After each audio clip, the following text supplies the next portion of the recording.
नमस्ते।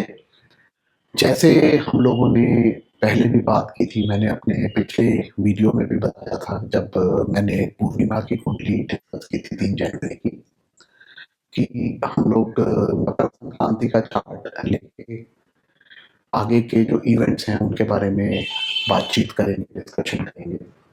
तो देखिए इससे पहले कि मैं मकर संक्रांति की कुंडली को डिस्कस करूँ, मैं एक चीज़ बताना चाहूँगा आप लोगों को, ये कि देखिए, एक साल को 2 आयाम में डिवाइड किया जाता है, जिसके अंदर उत्तरायण और दक्षिणायन आते हैं।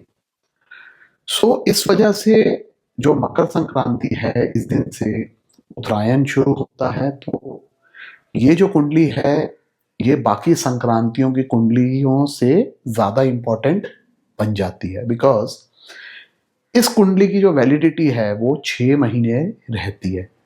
यानी कि जनवरी से लेकर जब जुलाई में जब कर्क संक्रांति आएगी, जब सूर्य का मार्ग जो है वो दक्षिणायन होगा, तब तक ये वाली जो कुंडली है हमारी, इसकी मान्यता जो है वो रहती है। इसलिए इस कुंडली को देख के हम आने वाले 6 महीनों में क्या होने वाला है, उसकी कुछ इंडिकेशंस जो हैं, उनको समझ सकते हैं।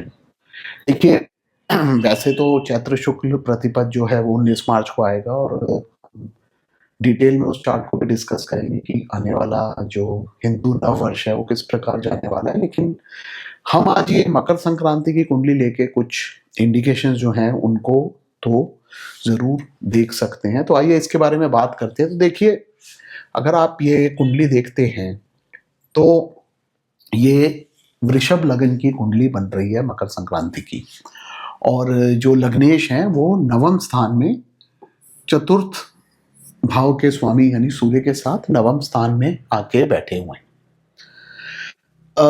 ये तो एक अच्छी पोजीशन है, इसको मैं खराब पोजीशन नहीं कहूँगा लग्नेश के लिए। और लगन के ऊपर थर्ड लॉर्ड चंद्र की दृष्टि है, लेकिन ये जो चंद्रमा है ये यहाँ पे नीच के होके सप्तम भाव में बैठे हुए हैं।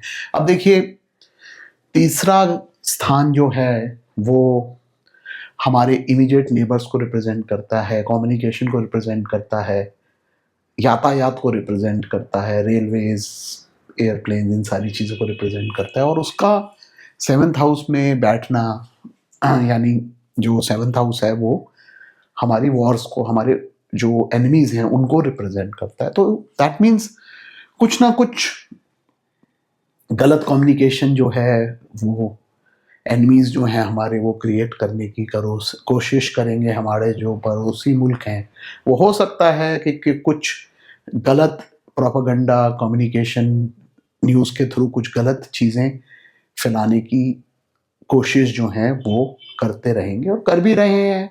कुछ भी प्रॉब्लम आती है, आप देखिए, एकदम से नेगेटिव प्रोपेगेंडा फैलाया जाता है।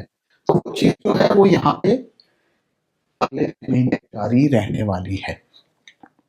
अब अगर हम इस कुंडली के इंटरेस्टिंग पॉइंट देखें तो देखिए, यहाँ पे जो 5th लॉर्ड है बुध, वो 7th लॉर्ड के साथ 8th हाउस में यहाँ पे बैठे हुए हैं, और उसके ऊपर 9th और 10th लॉर्ड सैटर्न की दृष्टि है, और अष्टमेश और एकादशेश गुरु की दृष्टि। अब देखिए, गुरु की दृष्टि को मैं बहुत पॉजिटिव इस समय नहीं मानूंगा, क्योंकि गुरु जो है वो वक्री हैं, बट स्टिल गुरु तो गुरु है, तो कुछ थोड़ा सा बेनिफिट एस्पेक्ट मिलेगा।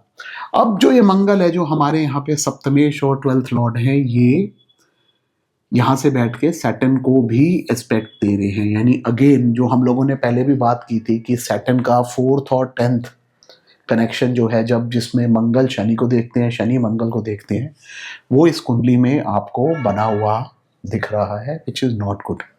अब देखिए, यहाँ पे अगर आप एक चीज देखेंगे तो 5th lord, 7th lord in the 8th house, 5वां स्थान जो है वो हमारी मार्केट्स को रिप्रेजेंट करता है, और 7th लॉर्ड जो है वो हमारे एनिमीज को, फॉरेन अफेयर्स को भी हम 7th हाउस से देख सकते हैं। तो दैट मीन्स जो हमारी पॉलिसीज हैं वो बिकॉज ऑफ आवर एनिमीज, या जो लोग हमारे देश में प्रॉब्लम्स क्रिएट करना चाहते हैं, उनकी वजह से जो हमारी मार्केट्स हैं वो फ्लक्चुएट करने वाली हैं।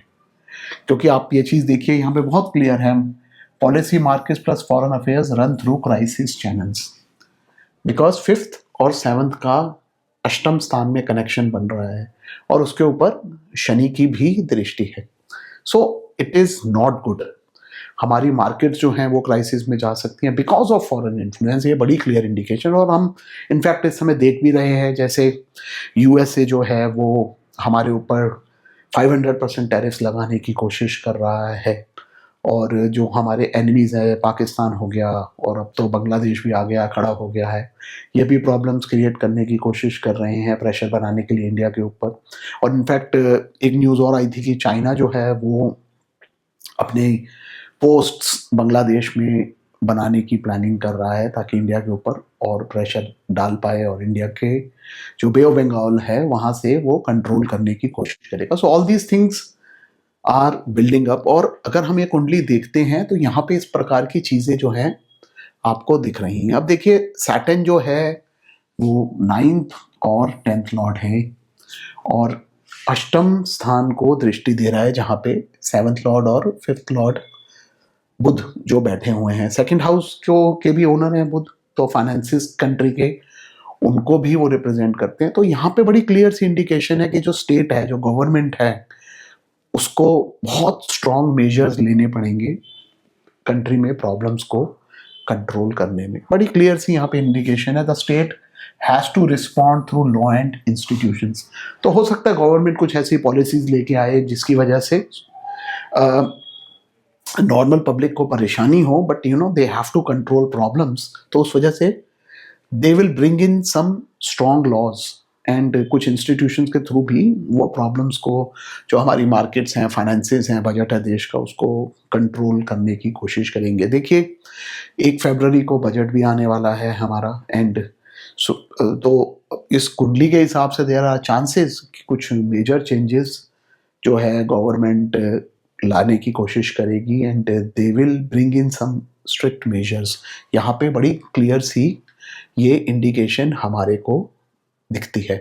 अब देखिए, 9th और 10th लॉर्ड सैटर्न 11th में प्लेस्ड है। सो यहाँ पे ये बड़ी क्लियर है कि गवर्नमेंट कुछ नए अलायंसेस बनाने की कोशिश भी करेगी, सो दैट यू नो कुछ गेन्स आ पाए। तो देयर आर चांसेस कि हम कुछ नई कंट्रीज के साथ भी अलायंसेस बनाने की कोशिश करें। इनफैक्ट जर्मनी के चांसलर जो थे वो अभी इसी वीक इंडिया में आए हुए थे, and he did announce that you know Indians को ट्रांजिट फ्री वीज़ा देंगे। तो उस तरह की चीज़ें हो रही हैं। तो डेफिनेटली गवर्नमेंट जो है behind the curtain, behind the close doors, कुछ ना कुछ कर रही है ताकि जो भी हमारे ऊपर सैंक्शंस लगने वाले हैं या जो प्रॉब्लम्स एनिमी के थ्रू आने वाली हैं वहाँ से हम बच सकें। लेकिन एक जो ये पॉइंट है, मंगल और शनि का mutual aspect, this is not good. 8वां स्थान जो है वो एक्सीडेंट्स को रिप्रेजेंट करता है, सडन इवेंट्स को रिप्रेजेंट करता है, accidents, you know other type of accident, सारी चीज़ों को रिप्रेजेंट करता है। और ये जो म्यूचुअल एस्पेक्ट है, it is not good. So there are chances कि कुछ मास डेथ्स हों, सडन मिसहैप्स हों, जो मैं आगे भी बात कर चुका हूँ अपने बाकी वीडियोस में भी। तो वो वाली सिचुएशन जो है वो यहाँ पे बनी हुई है।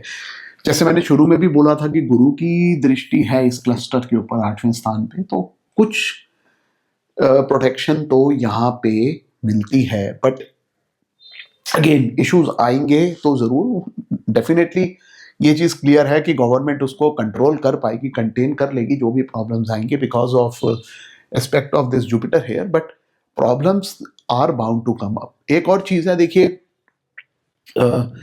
जो 9th लॉर्ड है उस पर मंगल की दृष्टि है। तो हमेशा जब भी 9वें घर का संबंध मंगल से, शनि से बनता है, तो कम्युनल एंगल तो आता है। तो यहाँ पे थोड़ा सा यू नो कम्युनल क्लैशेस होने के चांसेस भी हैं, कुछ हमें देखने को पहले भी अभी मिले थे। But there are strong indications इस कुंडली में कि कम्युनल क्लैशेस हो सकते हैं। तो मेरी तो यही एडवाइस है यहाँ पे कि कोई भी यू नो न्यूज़ अगर आपको मिलती है, कोई व्हाट्सएप पे मिलती है, तो उसको ध्यान से समझिए, पढ़िए, क्योंकि आपको मालूम है आजकल फेक प्रोपेगेंडा जो है वो बहुत चलाया जाता है, जिस वजह से रॉयट्स और कम्युनल क्लैशेस होने के चांसेस बढ़ते हैं। So this kind of indications जो है यहाँ पे बहुत क्लियर है। But again I will emphasise, Mangal Shani का म्यूचुअल एस्पेक्ट है, it is not good because ये मिसहैप्स, टेररिस्ट अटैक्स, किसी प्रकार के विस्फोट, अर्थक्वेक्स, इन सारी चीजों को रिप्रेजेंट करता है। देखिए ओवरऑल जैसे मैंने बोला, हमारे को जो ये चार्ट देख के समझ आता है कि जो समय है वो इतना अच्छा नहीं है, there are problems which are scene.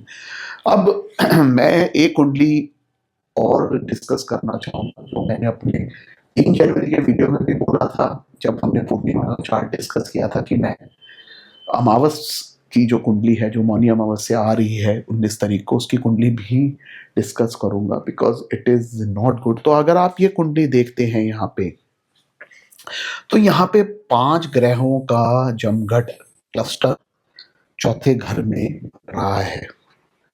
5 planets are together in दी मकर राशि।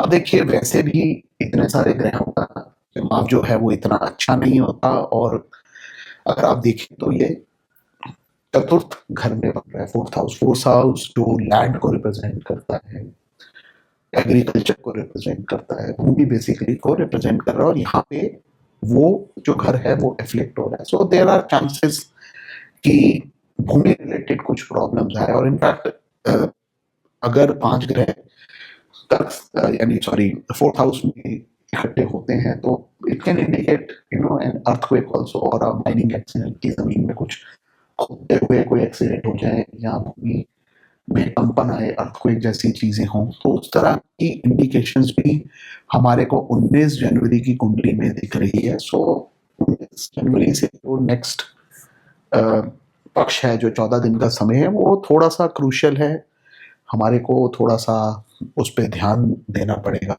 एक और चीज है जो मैं यहाँ पे बोलना चाहूंगा कि देखिए कुंडली तो हम लोगों ने न्यू दिल्ली के लिए है, लेकिन ये जो 5 ग्रहों का क्लस्टर है ये मकर राशि में बन रहा है, और वारामहीर ने मकर राशि जो है वो पूरे भारतवर्ष को दी थी। मैंने पहले भी इस बारे में बात की है। पूरा इंडिया सब कॉन्टिनेंट का रीजन है जो हिंदू कुश से लेकर म्यांमार तक जाता है, ये पूरा एरिया जो है ये मकर राशि से रिप्रेजेंट होता है। सो ये जो पूरा का पूरा जोन है हिंदू कुश से लेकर म्यांमार तक, ये पूरा एफ्लिक्ट हो रहा है। So there are chances of things happening in this complete area. तो इसलिए ऐसा नहीं है कि सिर्फ प्रेजेंट डे इंडिया की हम यहाँ पे बात कर रहे हैं, बट ये जो मकर राशि यहाँ एफ्लिक्ट हो रही है ये आपके पूरे भारत खंड, ये जो भारतवर्ष रीजन है उसके ऊपर इफेक्ट देगी। तो इस वजह से ओवरऑल सी हम जानते भी हैं कि there are crisis in the world, conditions are not good. तो जो हमारे चार्ट्स हैं वो इन सारी चीज़ों को रिप्रेजेंट कर रहे हैं। तो आगे हम लोग चैत्र जो आने वाला है 19 मार्च को, उसकी कुंडली भी डिस्कस करेंगे, and we will go in more details कि आने वाला जो 2026 का साल है वो किस प्रकार जाने वाला है। लेकिन अगेन ये वीडियो को समाप्त करने से पहले मैं वही बात कहूँगा कि इतने ग्रहों का जमघट बन रहा है और जो कॉम्बिनेशंस चल रहे हैं, ये पूजा पाठ का समय है। आप अच्छे से पूजा पाठ कीजिए, जैसे मैंने पहले भी बोला था, हनुमान चालीसा कर सकते हैं, या आप कोई भी पूजा करते हैं 5 मिनट एक्स्ट्रा कीजिए। अगर कोई जाप करते हो, कोई पाठ करते हो अपने लिए, तो एक पाठ या एक जाप आप देश के लिए भी कीजिए और एनर्जीज को कंट्री के ऊपर डायरेक्ट कीजिए, सो दैट जो ये कठिन समय है इससे हम सब लोग आसानी से निकल पाए। धन्यवाद।